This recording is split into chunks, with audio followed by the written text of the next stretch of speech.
Welcome back to Raidercast, covering your campus and community news every Monday at 12:30 and 7 right here on Dual County Channel 2. I'm Brittany Bennett. Thank you for joining us for this edition. We'll begin our news with our most recent stories. Lindsey Wilson College is proud to announce the upcoming performance of their very first student-written production, Angels My Father Sent. Raidercast reporters sat down with both the director, Robert Brock, and the student who wrote the play, Erica Finley, for more details. What set Angels My Father Sent apart from the other plays that weren't produced? Well, this came out of the playwriting class last spring. I think there were 9 students in there. And they all had to write a one-act play. And Erica chose a really tough subject, but her play was the most completely realized of all the plays. I mean, there was a lot of good writing, but hers really filled out. The characters were filled out, beginning, middle, and end, the others still needed a lot of revision. They needed to work. So this one. Erica, can you describe the play for us? Yeah, it basically tells the story of a girl that's 18 years old. Her name is Gabriella, and her little sister Audie, who is 8. They've been basically torn away from their families and placed into Bergen-Belsen concentration camp. They're separated while they're in the camp after one of the guards, I guess you could say, he kind of takes an interest in the older one, and her main objective was to just protect her little sister. Well, when this happens and they're separated, she's not able to do that. As the play goes on, this kind of plan develops, and you find out that her father went to these extravagant measures to make sure that her and her sister were taken out of that situation and safe. It's a good story. It's a sad story. It's very historically accurate, so it's not exactly an easy thing to learn about and to listen to, but it is. The show will premiere on April the 9th at 7 p.m., with additional show times on April the 10th and 11th at 7 p.m., and again on April 13th at 2 p.m. All showings will be held in the VP Henry Auditorium.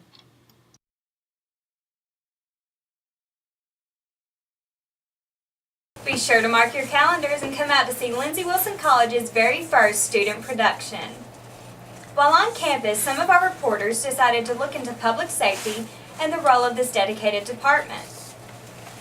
In a perfect world, safety on college campuses would be the least of our worries.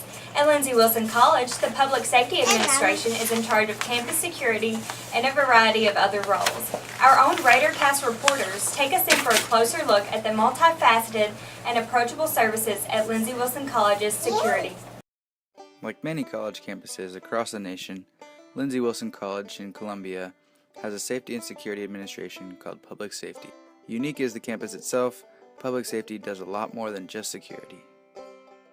I wanted public safety to go away from looking so much more like the police to really doing what they do, and that's service to other people. I wanted them to be more approachable, and I thought that as long as people knew that they looked like security, but that they were a much more approachable, khakis and the regular shirt that says public safety, students especially, would feel more comfortable approaching them. If it's a faculty member that needs assistance, if it's a staff member that needs assistance, and if it's a student or even a community member, because we're such an open campus.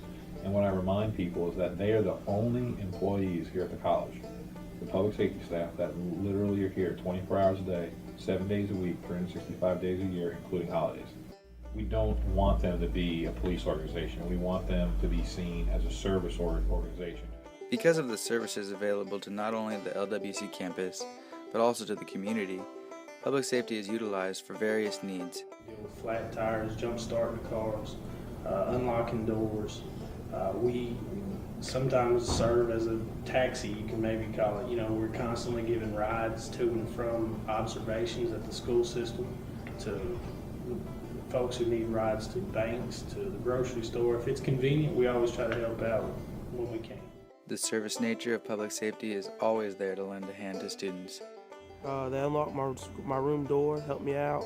I didn't have to pay that time, so I was happy. I fortunately forgot to bring our keys to cycling center, and they just helped us out and came there in like 5 minutes to open up. Residents, teachers, everybody's constantly needing something unlocked. I think something people don't realize is that when there's events on campus on the weekends and things, public safety has to come and unlock each and every door at a certain time for those events to go on and run smoothly. And so I really appreciate them for their hard work. We all need a little structure, and I think public safety kind of gives us that framework for that structure. It's encouraging to see Lindsey Wilson College's safety administration making such a positive impact on the lives of students, faculty, and the campus community. If any assistance is ever needed with a campus-related issue, feel free to contact Lindsey Wilson College Public Safety at 270-384-8106 or safety@lindsey.edu. Stay tuned and we'll return with our newest segment here on Raidercast known as Breaking Nerd with Stephen Harris. Stay with us. Now you can go faster with Dual County Telecom broadband internet. We have increased our internet speeds to give you 4 meg and 8 meg options. This makes it easier for everyone in your family to stream video, play games, and surf the internet all at the same time. New broadband customers get 1 month free with free installation. Are you already a Duo broadband customer? Upgrade to a faster internet plan and we'll give you 1 month free. Call today to switch or upgrade. Visit dualcounty.com for details. Restrictions apply. Credit qualification for certain promotions.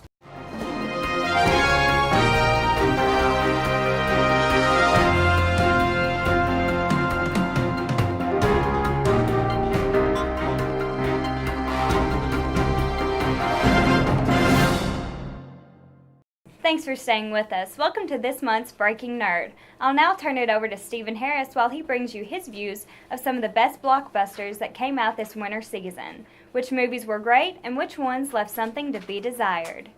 Hello and welcome to the first edition of Breaking Nerd in the wonderful year 2014. It's been about 2 months since we last saw each other and I got a lot of stuff to talk about today, so let's get started.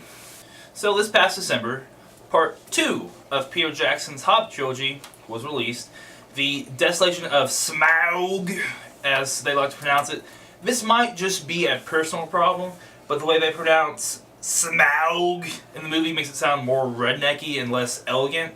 Now, Tolkien has this beautiful way of using language and, it's just, Smog makes me think of a dragon. Smaug makes me think of some rednecky selling moonshine, in the backwoods here.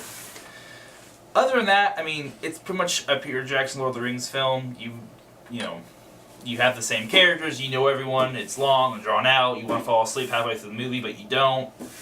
If you like Lord of the Rings, you're going to enjoy this. It's pretty much the same stuff over and over again at this point. Thankfully, we only have one more film to go, so... Over the break, I had the wonderful joy of being able to partake in Anchorman 2, The Legend Continues. This is a film that I've been waiting, almost a decade for. Saying that out loud makes me terrified because it makes me realize that I'm getting older and that I can remember a decade ago now. God, I'm old. Anyways, so, a lot of people were weary of this film because, it's been a decade and for some reason the first film, despite kind of being lackluster in a weird way, has ballooned into this weird cult following where people can quote it on a daily basis, every single day, and to be honest, most people don't recognize that they're doing it. So, the sequel, Anchorman 2. Anchorman 2 is kind of a hard film to analyze and critique because there's so many parts of it. So let's start at the very, basic part of it. You have Will Ferrell, Steve Carell, Paul Rudd, and Dave Ketchner, I think is how you pronounce his name, as, coming back as, the four lovable newscasters. They step into their roles perfectly, not much has changed. They all go back and forth between being the straight man of a joke or just weirdly out there to the point where it's hilarious. They have this great repertoire of each other, and even after a decade, it still feels fresh and new. Story-wise, it seems to be in modern cinema, when it comes to, especially comedies, sequels are just retreads of the first film, but in a wacky new location like Thailand. Yes, I'm referring to The Hangover. But Anchorman 2 actually does feel like a continuation of the first story. These are characters who are like 5 to 10 years later in their life. It's not a retread, it's actually an evolution of character and story, which is actually something that I enjoyed a lot, because if I had walked in and just saw Anchorman, re-edited just 10 years later, I would have been disappointed. So, I I'm very happy that it actually feels like an evolution of story as opposed to just a retread. If we have to wait 10 years for Anchorman 3, then by all means, I'm okay with that, because it took them 10 years to make this film. It's probably the best film I could have made. So, if I had to wait 10 years, then by golly, I'll wait 10 years for Anchorman 3 to see the legend conclude. Next up is The Wolf of Wall Street by Martin Scorsese. Now, how do I review this film? I have no idea. If you're by chance easily offended by nudity, drug use, profanity,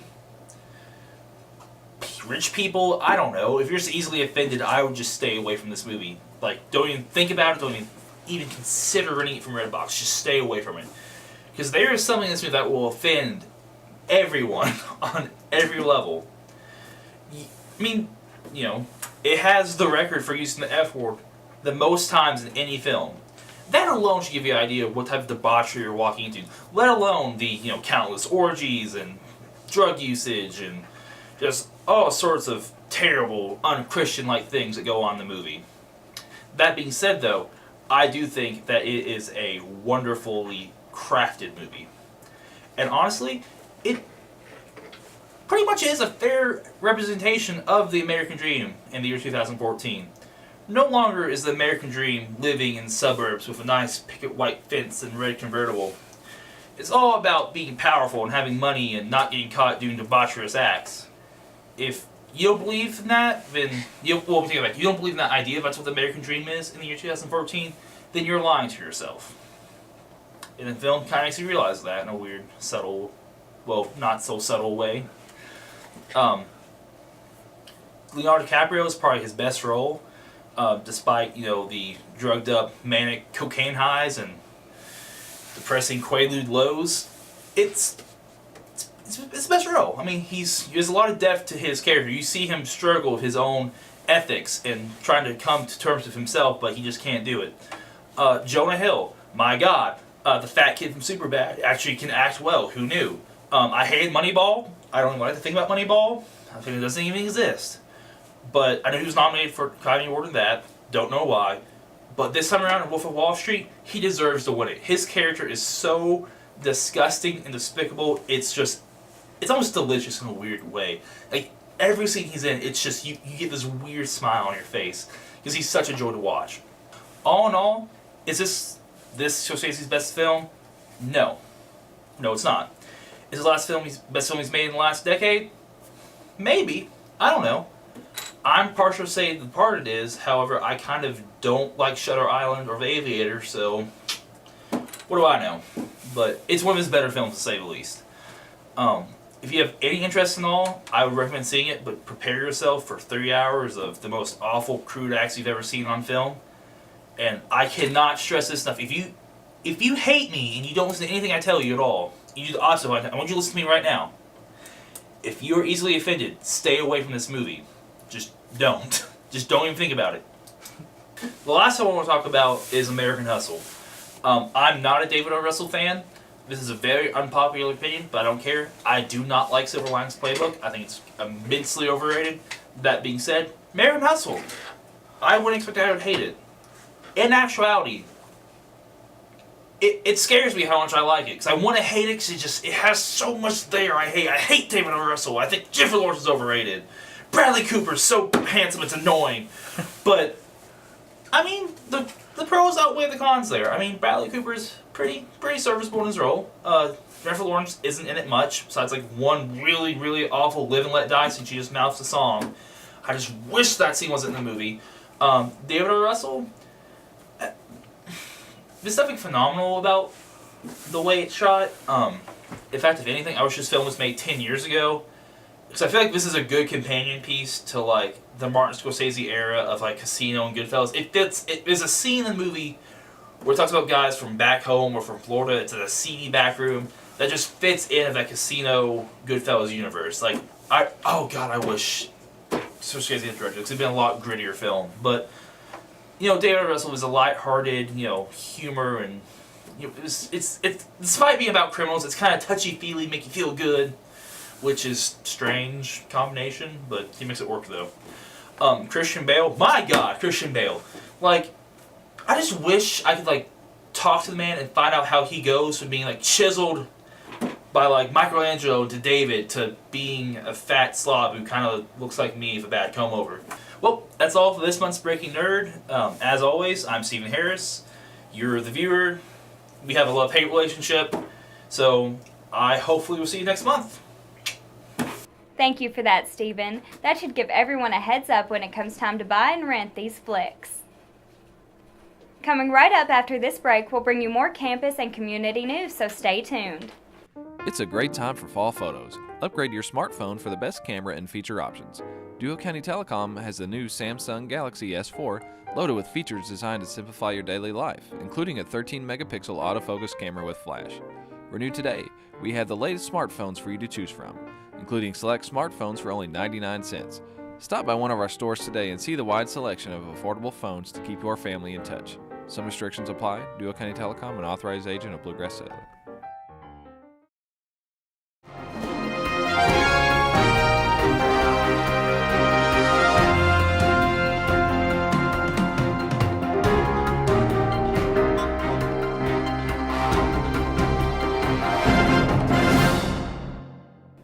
Thanks for staying with us. I'm Brittany Bennett with more community and campus news that you're looking for. Our next story has to do with growth on campus. New dorms are being built on campus behind the Slider building and next to the soccer field. The new dormitory has big plans for the upcoming 2014 fall semester. Our Raidercast reporters tell you more. We bring you to the new dormitory being built behind the Slider building and next to the soccer stadium. Jordan Willis and Mike Newton tell us more. There'll be 48 female residents. There will be 2 resident assistants, and there'll be 1 resident director within the building. There'll be a resident assistant on each hallway. There'll be about 24 residents to each RA. Our goal is to have it finished early to mid-August for the fall semester. Reasons why we knew that we needed to put in a new residence hall was because the fact that recently in housing we noticed that the ratio of female apartments to male apartments was 36 to 12 here on campus, and we wanted to even that up a little bit. And we'll be going into next year with a 22 male apartments to 26 female apartments. It's going to be a full masonry exterior. It's going to have some, really attractive entrance porches on the front. It'll be landscaped accordingly.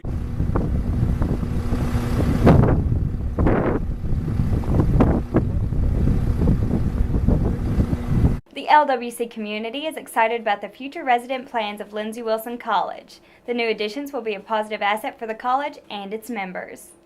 Our next story has to do with growth on campus as well, but this time we're talking about student population. The number of international students at Lindsey Wilson College continues to rise.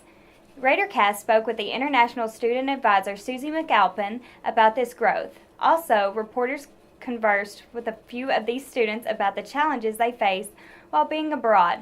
Although numerous, most say the experience is far worth it. Raidercast gives you the inside scoop. Lindsey Wilson is home to over 100 international students from 42 different countries. My name is Michael. I'm from Japan.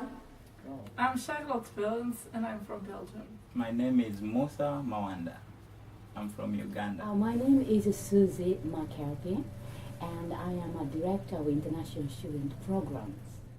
There is a wide array of challenges these students face adjusting to college life in America.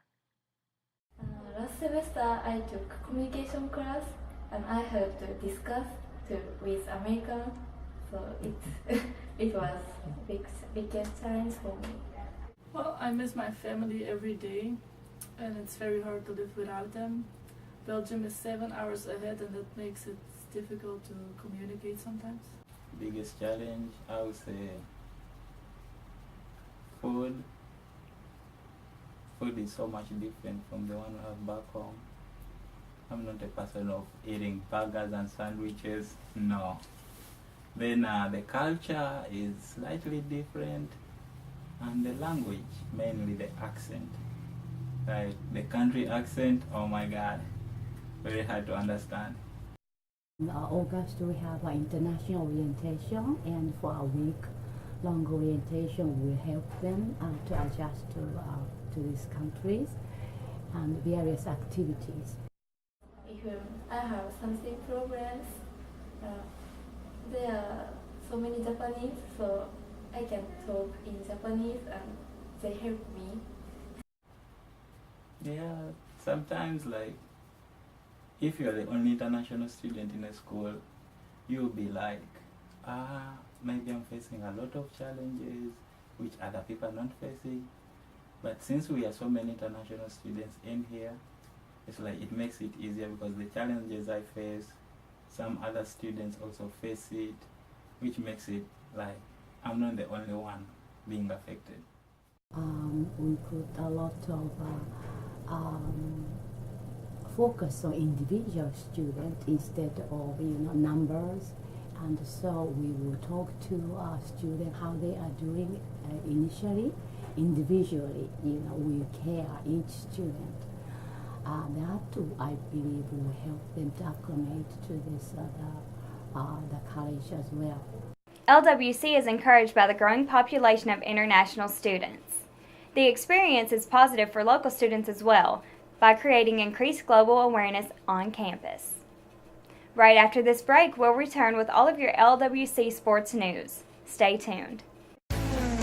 Now you can go faster with Dual County Telecom broadband internet. We have increased our internet speeds to give you 4 meg and 8 meg options. This makes it easier for everyone in your family to stream video, play games, and surf the internet all at the same time. New broadband customers get 1 month free with free installation. Are you already a Duo broadband customer? Upgrade to a faster internet plan and we'll give you 1 month free. Call today to switch or upgrade. Visit dualcounty.com for details. Restrictions apply. Credit qualification for certain promotions.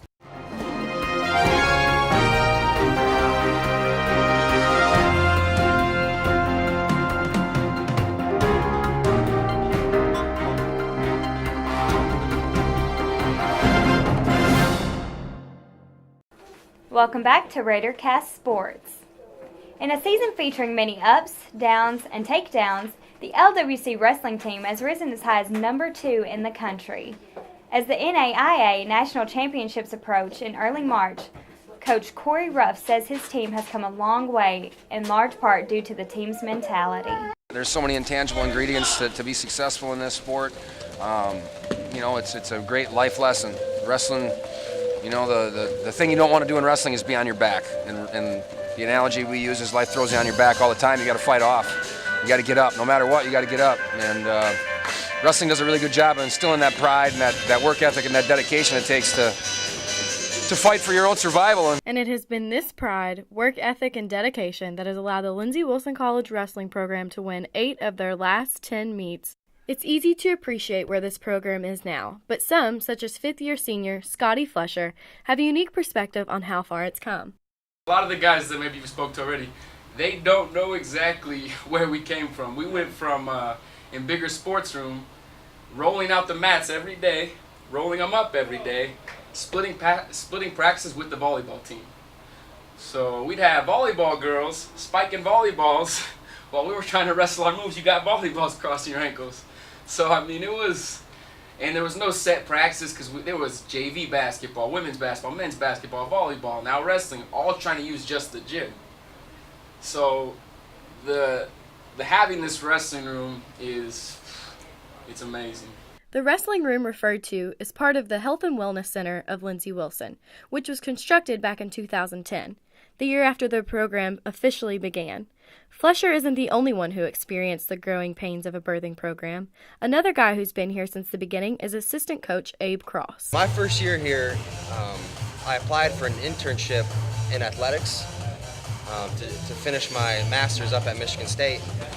And when I applied, I noticed that at the very bottom of the posting, it said coaching positions may be available. So I checked to see if they had wrestling. And sure enough, they had a first-year wrestling program. Corey had been on campus for a year. So I just called him and I said, hey man, I'm applying for this internship. If I get it, I'd like to volunteer with you if that's okay. He said, yeah, absolutely, So I did my internship year, volunteered here for a full year. And then I was lucky enough where they gave me a full-time position after the conclusion of my internship. Just been here ever since. One unique factor of this program is just how quickly they've risen, already sporting an individual national champion as well as many team accolades. Our third year, we finished 4th in the country with 3 in the finals and 1 champ. So that early success certainly helped fuel this team right now. The energy from previous success has definitely carried over into this year, but that's not the only thing contributing to this phenomenal season. Team camaraderie is at an all-time high right now. It's contagious. You know, we're fighting for each other. We're fighting together. They're fighting for me and Coach Cross, and so that's probably been the best thing so far this season, is just to see that growth and the closeness of our family really coming together, and I think our results are kind of showing that. He's not the only one that feels that strong family dynamic. As 2 members of this year's team share a special bond, meet the Thomas brothers, Isaac and Keaton. Coming from a school like Union County, which is a solid wrestling-based program, wrestling there, it was like a family, and it, I guess you could say, it carried over. And me and Isaac, well, obviously we've grown up our entire lives, but I guess you could say the wrestling team just strengthened our bond as a family. And as with all brothers, there have been moments of unison as well as rivalry. I started wrestling first. I'm the youngest. I started wrestling my 6th grade year at middle school, and Isaac was a year above me. I started wrestling because I didn't make the basketball team, if you can't believe that. And, well, from the 6th grade on, it just kind of took off, and Isaac went and watched a practice one time or something, and I think he enjoyed it, and then he signed up, and we've just been excelling at it ever since. And now, time for the all-important sibling rivalry question. Who's better? I have more credentials. Yeah, people would say I'm awesome before they would say Keaton's awesome. Yeah. Let's just say that. You just have to watch me wrestle. That's all I say. He's a lot more explosion, but I'm a lot more methodical and technical than he is. Yeah. I used to beat him in high school all the time. Not high school, middle school. No, a little bit in high school too. But you know, yeah, we had our rounds in high school. No, yeah, ever since then, I've just been kind of he All-American in college. Now I'm just trying to close that gap and one-up him pretty much, to be honest with you.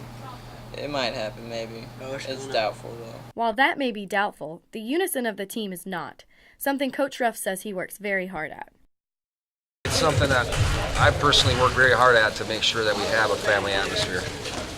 I think it's important. I think it's critical to any team's success. If you want to win as a team, you better be on the same page, you know. So, and we are. We're on the same page. The hard work of Coach Ruff and his staff has not gone unnoticed by his team. Yeah, the coaching staff here is awesome.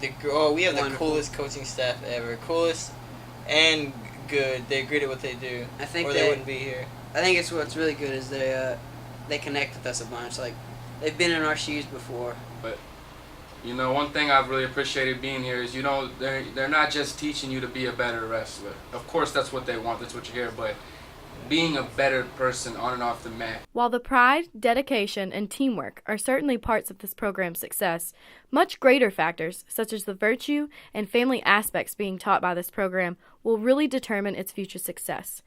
For Raidercast Sports, I'm Katie Jaggers. LWC wrestling team has nationals set to start in this month, and speaking of starting, the baseball, softball, tennis, and several other athletic seasons are now underway on the Hill. And to keep up with all your Blue Raider athletic news, you can go online to www.lindsayathletics.com. And that will conclude this month's edition of Raidercast. We'll see you every Monday here at 12:30 and 7, right here on Dual County Channel 2, covering your campus and community news. Thanks for joining us. I'm Brittany Bennett. Have a great Monday.